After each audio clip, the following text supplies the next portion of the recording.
Well, let's find out where Louisiana Senator John Kennedy is on this Friday. Good morning to you, Senator. Where are you? Good morning. I'm back in Louisiana. We're recovering from the last hurricane. That's right. Last time you were with us, you didn't have electricity in your neck of the woods, and you had cell service. It was a little spotty, but folks in that area now are on the mend and drying out and trying to rebuild, right? Yes, we had another hurricane come through, Nicholas. It wasn't as bad as Ida. We still got about 100,000 people without electricity, as I've said before, except for New Orleans, where the levees held, thank the Lord. These last two have been worse than Katrina. But, you know, Louisianians are tough as a boot. We'll recover. No doubt. Well, Senator, as there's a lot of things going on in our news media right now, take your pick. Afghanistan, books and accusations and things going on. Well, as that's happening, Fox News is busy at work still attempting to cover what's happening at our southern border, which has gotten no better. In fact, it's gotten a lot worse. And new images captured by our drone down there recently show that over 10,000 illegals are now basically huddled underneath a bridge in Del Rio, Texas. These are exclusive photos that we have showing this crisis down there. Yet, Senator, the FAA, which is charged with controlling the airspace, is now saying, not so fast, no more drones. Here's what they said. The Border Patrol requested the temporary flight restriction due to drones interfering with law enforcement flights on the border. As with any temporary flight restriction, media is able to call the FAA to make requests to operate in the area. So due to drones interfering, what was interfering? Was it the drones interfering with law enforcement, or is it interfering with the coverage of how the Biden administration wants the border to be messaging? Seen? Well, it was the coverage. Look, I regret having to say this, but when it comes to illegal immigration, you just can't trust the Biden administration. It would be like trusting Harvey Weinstein with your daughter. When it comes to illegal immigration, the Biden administration lies like they breathe. They're like timeshare salesmen. I mean, they're peerless. The truth is that the Biden administration has an open border policy. The truth is that this year we'll have well over 2 million people coming into our country, allowed in by the president, and we don't have the slightest idea who they are. And I believe that the reason that they're limiting drone usage is because they don't want the American public to know. And I think this is illegal, and I think they're also misreading the American people.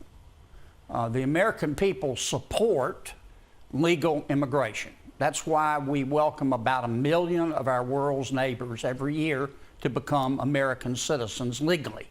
That's more than any other country in the world. But we do not support illegal immigration. When you ask the Biden administration about it, they say, well, you're not for immigration because you're racist. Vetting people at the border is not racist. It's prudent. Every country does it. And the American people see the southern border kind of like they see the front door of their house. They don't lock their front door at night because they want to keep everybody out. They hate everybody on the outside. The American people lock their front door at night because they love the people on the inside. And they want to know who's coming into their home. And that's what the American people believe. And if you ask the Biden administration what they believe, they'll tell you the same thing. But you have to watch what they do, not what they say. And we now have an open border policy. The nut jobs are in charge in the Biden administration. In the middle of a pandemic, too, we hear the president say there's a mandate. You have to get vaccinated. He's making you and all of your colleagues get vaccinated. Federal workers have to get vaccinated, or they have to get tested weekly. So it's so hypocritical, because down at the border, anyone can come in and they don't have to get vaccinated. And we're hearing sometimes they're not even tested. Well, they don't have to get vaccinated, but more or as importantly, Ainsley, we don't have the slightest idea who they are. I'm sure that some are people who want to come to America for a better life. That's fine. I'm proud of that. But that's why we have a legal immigration system. But some of the people coming in, we know, are criminals. They're child predators. They're drug dealers. They're terrorists. And the idea of saying anybody who wants to come in can come in it's lunacy. And the American people don't support it, which is why I think the Biden administration is preventing the usage of the drones. And one of the reasons why there's been such a surge in Del Rio is 8 days ago, the Biden administration announced they no longer would deport Haitians back to Haiti. And so the Haitians who were here, I think there were 4,000 on Wednesday, they got on the phone, they called their loved ones in Haiti and said, come on down, or come on up, because the border is wide open. And that is why there is a surge, close to 11,000 under that bridge last night. Meanwhile, Senator, let's talk a little bit. Go ahead. Sure. No, you go ahead. Well, I was going to change. I was going to change topics. Did you want to say one more thing about that? Well, I just want to say that the American people aren't racist about illegal immigration. They're just not. Having an illegal immigration policy is not racist. Every country in the world does it, and having a border wall is not racist. That's why many countries in the world have a border wall to try to control immigration. But the Biden administration has turned this issue, or tried to turn it into a racial issue, like everything else, I guess. And I think they're misreading and misjudging the American people. All right. Meanwhile, I was going to switch over to the fact that later today, the FDA Advisory Committee is going to meet to figure out whether or not people who have already gotten the vaccine should get a booster shot, because it apparently helps people. But then at the same time, you've got the government is buying more of the monoclonal antibodies to avoid shortages because the coronavirus is surging. Jen Psaki pointed out yesterday, I think that 70% of all that stuff is going to 7 different states, and your state is one of them, where the Delta is a really big problem right now. Well, I think that clearly we're in the midst of a surge. I think we have enough vaccine and enough medicine to treat everybody in America and to help other people in the world. I believe that.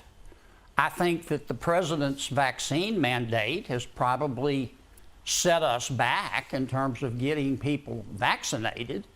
The president has apparently decided that he needs to protect Americans from their dangerous constitutional rights. Apparently, the new rule of the Biden administration is that, how can I put this? The Taliban gets Blackhawks and the unvaccinated get fired. Now, that's a hell of a rule. Don't misunderstand me. I support the vaccine. I've taken the vaccine. I think the vaccine works. Every one of my constituents that asks me about it, I tell them that. Yeah. I tell them the vaccine wasn't developed by the federal government. It was developed by the private sector. The technology is not new. The mRNA technology has been studied for 10 years. But having said that, the president is one part of our Madisonian system of separation of powers and our federal system. And the president doesn't just get to say, everybody has to have a shot. When we confront these issues of personal freedom versus public safety, which we do all the time, those decisions are made by the people. And they're made at the state level and at the local level through the people's elected representatives. At a minimum, they're made by Congress, though I don't think Congress really has the say here. I think it's up to the people through their local representatives. It's just like with lockdowns. Some states, like California, they think lockdowns work. I don't. I think we've proven that. But if California wants a lockdown, they have the authority to do it. The president shouldn't mandate it for them or anybody else, nor should he be mandating the vaccine. I think it's going to cause people not to get the vaccine. We were making some progress in terms of convincing people to take the jab, and I think this is going to set us back. And I hate to say it, but I think there's a political element to this too. And Senator, now it's going to cause people to lose their jobs because as the employee mandate kicks in, employers are having to make really difficult decisions. And whether it's in the private or the public sector, there is a Aurora, Oregon fire chief who's now suing Oregon. His name is Josh Williams because he's being mandated his employees who have not gotten the shot. If they don't get it, they're going to be fired. Here's what he said on Fox News Primetime. I've been in emergency service for 28 years, making decisions that impact people's lives every day. I can sure as hell make a decision what I put in my own body. I've made this decision. Basically, what has happened is the state of Oregon has also told me as an employer that I cannot employ a firefighter or a volunteer firefighter. They're telling me that come October 18th, I have to get rid of those people, and I'm not going to do it. And I'm willing to lose my job over that. So forget about freedom. You're fired if you don't follow the mandate. Yeah. Well, what also disturbs me is that the implicit message from the Biden administration is that the people who choose not to be vaccinated are a bunch of ignorant Trump voters who, if they don't get vaccinated, deserve to die. That's sort of the implicit message. And that's just simply not true. The vaccination rate in many of our inner cities, among many of our minorities in the country, some of whom support Republicans, but many of whom support Democrats, the vaccination rate is very, very low. So if you really break it down and look at who's not vaccinated, many people who make $50,000 or less are not vaccinated. They're the ones that are going to be hurt by the president's policy. Now, why aren't people taking the vaccine? I think there are a multitude of reasons, but one is the American people, through bitter experience, have learned not to trust the federal government. This is not about the vaccine or the science. They don't trust the managerial elite, the wokeristas in Washington. And that's why I tell folks, look, the federal government did not make this vaccine. The private sector did. President Trump provided the money, but this was not developed by some yahoos over at the Department of Health and Social Services. Or they've had COVID and believe that natural immunity and the antibodies they have are as robust as the vaccine as well, which seems to not count. Why won't they count that? Real quick, Senator. Well, we need a very honest discussion led by Dr. Fauci, if he's going to still be running this thing, about natural immunity. They don't want to talk about it, but we need to talk about it. True. Senator, thank you so much for coming on with us. Yep, and best of luck down there in Louisiana. Thank you, Appreciate folks. it. Thank you, sir.